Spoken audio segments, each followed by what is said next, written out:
Assalamualaikum warahmatullahi wabarakatuh. Perkenalkan, nama saya Akmal Darujat Muwahid dengan NIM 1909788 dari kelompok 4 akan menjelaskan mengenai definisi hukum pidana, tujuan hukum pidana, dan fungsi hukum pidana. Kita mulai saja. Definisi hukum pidana adalah keseluruhan dari peraturan-peraturan yang menentukan perbuatan apa yang dilarang dan masuk dalam tindak pidana, serta menentukan hukuman apa yang dapat dijatuhkan terhadap yang melanggar. Fungsi hukum pidana dibagi menjadi dua, yaitu fungsi secara umum dan fungsi secara khusus. Fungsi secara umum adalah hukum pidana adalah bagian dari hukum yang lain berlaku di suatu negara, maka fungsinya sama dengan fungsi hukum yang pada umumnya, yaitu mengatur ilmu kemasyarakatan dan menyelenggarakan tata dalam masyarakat. Tujuan hukum pidana juga dibagi menjadi dua, yaitu tujuan secara umum dan tujuan secara khusus. Tujuan secara umum adalah untuk melindungi kepentingan orang atau perseorangan, melindungi kepentingan masyarakat dan negara dengan pertimbangan yang serasi dari suatu tindakan tercela atau kejahatan di suatu pihak dari tindak penguasa yang sewenang-wenang di lain pihak. Tujuan secara khususnya adalah sebagai pengayoman semua kepentingan secara berimbang berdasarkan Pancasila dan Undang-Undang Dasar 1945. Perkenalkan, nama saya Yolanda Elizabeth Regunita Tambunan dengan NIM 1900930. Di sini saya akan memaparkan materi tentang asas berlakunya hukum pidana. Yang pertama, asas berlakunya hukum pidana menurut waktu yang disebut dengan asas legalitas. Pada dasarnya berlaku untuk masa yang akan datang, artinya berlaku terhadap peristiwa-peristiwa yang terjadi pada waktu sesudah hukum itu ditetapkan. Selanjutnya, asas retroaktif dalam masa hukum peralihan. Selanjutnya ada asas berlaku hukum pidana menurut tempatnya. Yang pertama ada asas teritorial. Berdasarkan asas ini, hukum pidana berlaku untuk teritorial atau wilayah Indonesia terhadap semua orang. Asas ini berarti bahwa berlakunya ketentuan pidana ditentukan oleh tempat suatu tindak pidana dilakukan. Selanjutnya ada asas universal. Menurut asas ini, Undang-Undang Pidana Indonesia berlaku setiap orang di mana saja melakukan tindak pidana di dalam ataupun di luar negeri. Selanjutnya ada asas perlindungan atau nasional pasif. Asas ini memuat prinsip bahwa aturan hukum pidana Indonesia berlaku warga negara Indonesia atau bukan yang melakukan tindak pidana yang menyerang kepentingan hukum negara Indonesia. Saya Lucy Nursyadah dengan NIM 1901734. Di sini saya akan menjelaskan secara singkat mengenai sejarah hukum pidana di Indonesia. Berbicara mengenai sejarah hukum pidana di Indonesia tentu tidak lepas dari sejarah bangsa Indonesia itu sendiri. Terdapat beberapa periode di dalamnya. Periode yang pertama yaitu sebelum adanya kolonial Belanda. Hukum pidana yang berlaku pada masa ini sangat berbeda-beda dan berdasarkan kepercayaan serta agamanya masing-masing. Kemudian kolonial Belanda datang dan pemerintahan Belanda memberlakukan Wetboek van Strafrecht voor Nederlandschap Indie. Kemudian ke periode selanjutnya yaitu pada masa pendudukan Jepang. Nah, hukum pidana pada masa ini tidak terjadi perubahan yang sangat besar.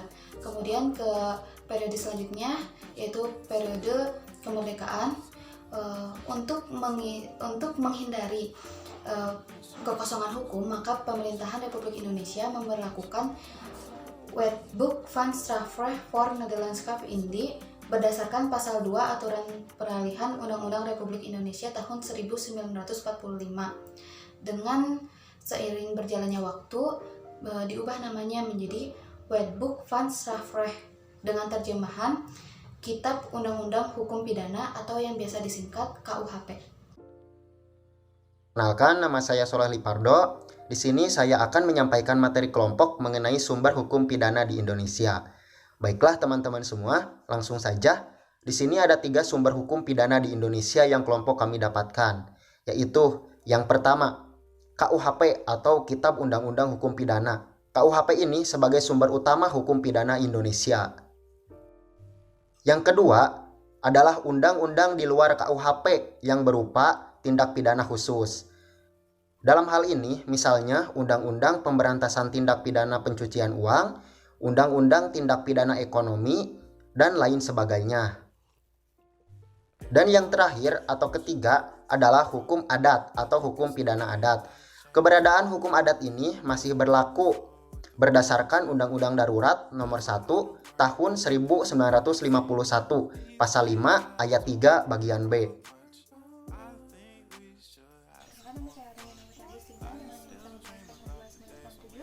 Di sini akan mempresentasikan tentang tindak pidana. Jadi pertama kita akan masuk ke istilah tindak pidana. Istilah tindak pidana merupakan terjemahan dari status ayat atau perbuatan dilarang oleh suatu aturan hukum, larangan yang disertai ancaman atau sanksi yang berupa pidana tertentu bagi siapa yang melanggar aturan tersebut. Yang kedua kita akan masuk ke unsur tindak pidana. Unsur tindak pidana itu dibagi menjadi dua. Yang pertama ada unsur objektif atau unsur yang terdapat di luar si pelaku, yaitu yang ada hubungannya dengan keadaan di mana tindakan si pelaku itu harus dilakukan. Terdiri dari yang pertama ada sifat melanggar hukum, yang kedua ada kaulitas dari pelaku, yang ketiga ada kausalitas. Kausalitas itu merupakan hubungan antara suatu tindakan sebagai penyebab dengan suatu kenyataan sebagai akibat. Yang kedua ada unsur subjektif. Unsur subjektif itu adalah unsur yang terdapat atau melekat pada diri pelaku. Unsur ini terdiri dari yang pertama ada kesengajaan atau ketidaksengajaan yang kita biasa sebut dosa atau culpa. Yang kedua ada maksud pada suatu percobaan seperti ditentukan dalam pasal 53 ayat 1 KUHP. Yang ketiga ada macam-macam maksud seperti terdapat dalam kejahatan, pencurian, penipuan, pemerasan dan lain sebagainya. Yang keempat ada merencanakan terlebih dahulu seperti tercantum dalam pasal 340 KUHP, yaitu pembunuhan yang direncanakan. Yang kelima ada perasaan takut seperti terdapat dalam pasal 308 KUHP. Kita masuk ke jenis-jenis tindak pidana. Menurut sistem KUHP di dalam KUHP yang berlaku di Indonesia sebelum tahun 1918 dikenal kategorisasi 3 jenis peristiwa pidana. Yang pertama ada kejahatan, yang kedua adalah perbuatan buruk, dan yang ketiga ada pelanggaran. Namun menurut KUHP yang berlaku sekarang, peristiwa pidana itu ada dalam 2 jenis saja, yaitu kejahatan dan pelanggaran. Yang terakhir kita masuk ke subjek tindak pidana. Jadi subjek tindak pidana itu dalam KUHP terdapat 5 bentuk yang merupakan subjek tindak pidana. Yang pertama ada mereka yang melakukan, yang kedua ada mereka yang menyuruh melakukan, yang ketiga ada mereka yang turut serta, yang keempat ada pergerakan. Kalau pergerakan itu ada dikenal sebagai locking, unsur atau unsur perbuatan melakukan orang lain dengan cara menjanjikan sesuatu dengan ancaman atau penyalahgunaan wewenang atau penyalahgunaan kekuasaan. Yang terakhir ada pembantuan. Baik, nama saya Risna Damayanti dengan NIM 1900833 akan membahas tentang jenis-jenis tindak pidana. Jenis-jenis tindak pidana itu ada 2, yaitu pidana pokok dan pidana tambahan. Adapun pidana pokok yaitu 1. Pidana mati. Pidana mati ini ialah pidana yang terberat yang pelaksanaannya berupa penyerangan terhadap hak hidup bagi manusia. 2. Pidana penjara. Pidana penjara ialah pidana hilang kemerdekaan bergerak, di mana terpidana diletakkan di satu tempat, yaitu lembaga permasyarakatan.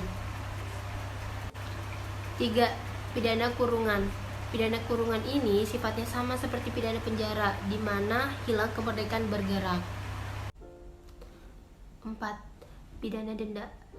Pidana denda ini merupakan pidana yang mewajibkan terpidana untuk membayar denda dengan jumlah tertentu dan dapat digantikan oleh orang lain. 5. Pidana tutupan.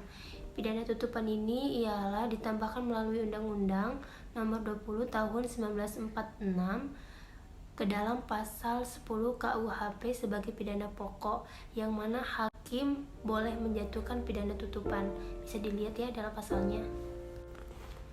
Kemudian yaitu jenis pidana tambahan. Pidana tambahan itu ada 3.